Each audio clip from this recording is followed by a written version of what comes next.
Je fais l'import direct sous Lightroom du fichier RAW à traiter en glissant déposant le fichier directement dans Lightroom par la fenêtre d'importation qui vient de s'ouvrir.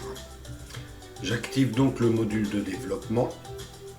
Tout d'abord, je vais éclaircir la photo et réduire un petit peu les hautes lumières et la végétation qui se trouve en arrière-plan. Je continue le traitement en mettant un petit peu de texture et j'augmente la clarté. Je peux maintenant procéder au traitement de débruitage de l'image grâce à l'AI de Lightroom. En effet, la photo étant assez sombre, elle a été prise à 1600 ISO, ce qui génère pas mal de bruit.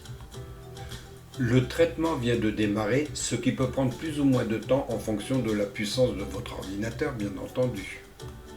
Voilà. Au bout de quelques secondes, la prévisualisation du traitement s'affiche dans la fenêtre de contrôle et je peux maintenant cliquer sur le bouton Accentuer pour lancer le traitement définitif qui prendra encore une fois pas mal de temps. On peut constater que le temps de traitement calculé est de 13 minutes, mais en réalité sur mon PC il est de 6-7 minutes, mais le résultat en vaut vraiment la chandelle. Comme l'indique la barre de progression, le traitement est en cours. Je vais mettre en pause et revenir une fois le traitement terminé. Ça y est, l'empilement des deux photos est effectué car le fichier DNG vient d'être créé avec l'image finale corrigée. Je vais donc avec un clic droit afficher le menu contextuel et dans Empilement pouvoir choisir l'option de désempilement.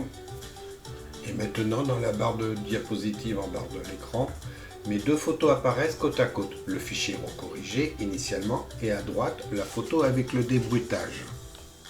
Je vais maintenant activer le mode comparaison pour pouvoir visualiser simultanément les deux photos et observer l'efficacité du débruitage de Lightroom en zoomant sur celle-ci.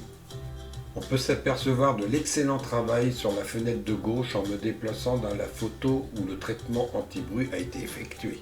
Voici donc le résultat en me déplaçant dans les différentes parties de l'image. Et sur le cadre de gauche, le traitement anti-bruit a été effectué et bien visible par rapport à la fenêtre de droite qui est très butée lorsque je zoome dessus. Voilà, je vais pouvoir procéder maintenant à l'exportation, donc c'est très simple. Exporter, j'ai le répertoire de destination. Ici, je limite la taille 3 mégas, insertion de ma signature, en exporte, donc c'est juste la photo qui est sélectionnée, exportation du fichier en cours, et voici la photo finale, débruitée, et même si je zoome, c'est correct, voilà. Merci de m'avoir suivi jusque là, à bientôt.